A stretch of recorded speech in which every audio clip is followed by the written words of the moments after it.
అతి తక్కువ వడ్డీ రేట్లకే పొందండి Punjab national bank home loans, car loans. Zero processing fee, zero documentation charges. వెంటనే మీ బ్రాంచ్ ని సంప్రదించండి. అందరికీ నమస్కారం అండి. ఎస్రాయవరం పోలీస్ స్టేషన్ పరిధిలో ఈ నెలలో ఒక 2 థెఫ్ట్ కేసుల విషయంలో, బైక్ థెఫ్ట్ కేసుల్లో ఎఫ్ఐఆర్ ఇష్యూ చేయడం జరిగిందండి. ఒక పల్సర్ బైక్ ఒకటి, ఒక స్కూటీ ఒకటి పోయిందని చెప్పేసి రిపోర్ట్స్ మీద ఎఫ్ఐఆర్లు కట్టారు. దాని మీద ఇన్వెస్టిగేషన్లో భాగంగా చేస్తున్నారు.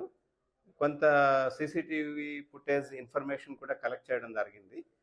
ఈలోగా ఈ రోజున మార్నింగ్ రామకృష్ణ ఇన్స్పెక్టర్ గారు, నక్కపల్లి రూరల్ సర్కిల్, అలాగే ఎస్రాయవరం ఎస్ఐ విభీషణ్ రావు వాళ్ళ సిబ్బందితో వెహికల్ చెకింగ్ చేస్తుండగా ఒక 2 వ్యక్తులు బైకుల మీద రావడం, వాళ్ళ తాలూకా బైక్స్ తాలూకా రికార్డ్స్ చెక్ చేస్తే ప్రాపర్ రికార్డ్స్ లేకపోవడం వల్ల అనుమానంతో వాటి తాలూకా చాసిస్ నెంబర్స్ అవి తీసి ఎంక్వైరీ చేయగా ఆ వెహికల్ మన ఎస్రాయవరం పోలీస్ స్టేషన్ పరిధిలో ఉన్న రిజిస్టర్ చేసిన క్రైమ్ నెంబర్ 21/25 ఒక పల్సర్ బైక్ సంబంధించి, అట్లాగే ఇంకొక వెహికల్ ఎంవిపి పోలీస్ స్టేషన్కి సంబంధించిన థెఫ్ట్ కేసులో ఇన్వాల్వ్ అయిన ప్రాపర్టీగా ఐడెంటిఫై చేయడం జరిగింది.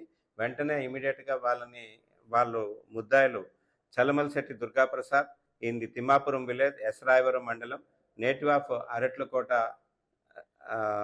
Village, native of Aratlakota, resident of Thimmapuram village ఆయన, అలాగే గుంట కొమ్ములు ఎలియా సాయి, ఈయన దారకొండ సీలేరు దగ్గర దారకొండ అండి వీళ్ళిద్దరూ కూడా అప్రిహెండ్ చేయడం జరిగిన తర్వాత వాళ్ళని ఇంట్రాగేట్ చేయగా ఎలా చేశారు ఏంటి అన్న విషయాల గురించి ఎంక్వైరీ చేయగా వీళ్ళ తాలూకా మిత్రులు ఉన్నారని, ఇంకా బషీర్ అని చెప్పేసి ఆయన ఇన్స్టాగ్రామ్లో పరిచయం ఈ దుర్గాప్రసాద్కి, ఈయన విజయవాడ, అలాగే షేక్ సత్తర్ బేగ్ అని చెప్పేసి ఆయన కూడా విజయవాడ.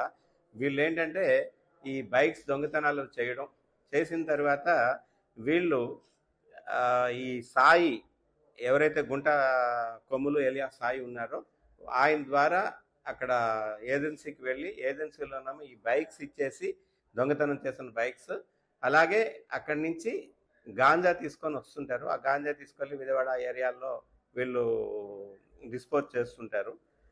అయితే వీళ్ళని ఇంట్రాగేట్ చేసినప్పుడు ఇంట్రాగేషన్లో వీళ్ళు ఒక స్కూటీ ఒకటి నర్సీపట్నం వీళ్ళు దొంగతనం చేసి తీసుకొని వస్తుండగా నర్సీపట్నం దగ్గర డౌనూరు దగ్గర చెక్ పోస్ట్ దగ్గర ఒక స్కూటీ ఒకటి దొరికిందండి. ఆ స్కూటీ నర్సీపట్నం రూరల్ పోలీస్ స్టేషన్లో క్రైమ్ నెంబర్ 4/25లో గంజాయితో దొరికింది. అందులో ఈ షేక్ సత్తర్ బేగ్ అన్న ఆయన్ని అరెస్ట్ చేసి రిమాండ్కి పంపించారు ఇంతకు ముందే. అయితే ఇప్పుడు వీళ్ళ పొజిషన్లో ఉన్న దగ్గర నుంచి వీళ్ళు ఏదైతే ఇక్కడి నుంచి తీసుకొని వెళ్ళి ఏజెన్సీలో అమ్మకాని కోసం అని చెప్పేసి ఈ బైక్స్ అన్ని సెక్యూర్ చేసి తీసుకెళ్ళడానికి ప్రయత్నంలో ఉండగా వీళ్ళ దగ్గర నుంచి వెహికల్స్ సీజ్ చేయడం జరిగింది. టోటల్ ఇప్పుడు 7 వెహికల్స్ సీజ్ చేయడం జరిగింది. ఇక్కడ ఒక vehicle already Narsipatnam rural police స్టేషన్లో గంజాయి కేసులో సీజ్ అయి ఉంది.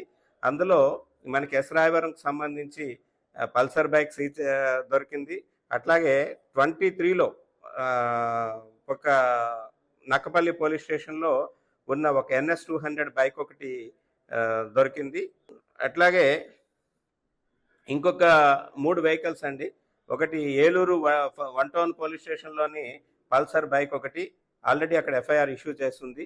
ఇంకొక 2 వెహికల్స్ వాళ్ళు అడ్రస్ చెక్ చేయగా గండేపల్లి అని చెప్పి, ఇంద్రంపాలెం అని చెప్పేసి ఈస్ట్ గోదావరి అడ్రస్లు వస్తున్నాయి. ఆ కన్సర్న్ పోలీస్ స్టేషన్ కూడా ఇన్ఫర్మేషన్ ఇవ్వడం జరిగింది. అక్కడ ఏమైనా ఎఫ్ఐఆర్ ఇష్యూ చేశారా లేదా అన్నది తెలుసుకోవాల్సి ఉంది. అట్లాగే ఒక డ్యూ స్కూటీ, దీని తాలూకా వెహికల్ అది ఎక్కడ ట్రేస్ కాలేదు, అడ్రస్ అది కూడా ట్రేస్ కాలేదు, చాసిస్ నెంబర్ కూడా మనం వెరిఫై చేయడం జరిగింది. దీంతో ఇంకా రికార్డులు మనకి కరెక్ట్ ఇన్ఫర్మేషన్ రాలేదు మన దగ్గర నుంచి. ఆర్టీఓకి పంపించి ఆ వివరాలు కూడా తెలుసుకోవడం జరుగుతుంది. అయితే ఈ కేసులో చాకచక్యంగా మన ఇన్స్పెక్టర్ గారి ఆధ్వర్యంలో ఎస్ఐ విభీషణ్ రావు అతని టీం అందరూ కూడా ఈ ఈ కేసుని డిటెక్ట్ చేసి ఈ వెహికల్స్ అన్ని కూడా సీజ్ చేశారు. ఈ విషయం జిల్లా ఎస్పీ శ్రీ తుషిన్ సిన్హా ఐపీఎస్ వారికి చెప్పడం జరిగింది. సార్ కూడా ఈ టీం ఏదైతే ఉందో వీళ్ళందరినీ కూడా అప్రిషియేట్ చేశారు. నేను కూడా అందరికీ కూడా అప్రిషియేట్ చేయడం జరిగిందండి. మరిన్ని వీడియోస్ కోసం ఛానల్ ని సబ్స్క్రైబ్ చేయండి. లేటెస్ట్ అప్డేట్స్ కోసం వాట్సాప్ ఛానల్ ని ఫాలో అవ్వండి. ఆ లింక్ డిస్క్రిప్షన్ లో ఉంది.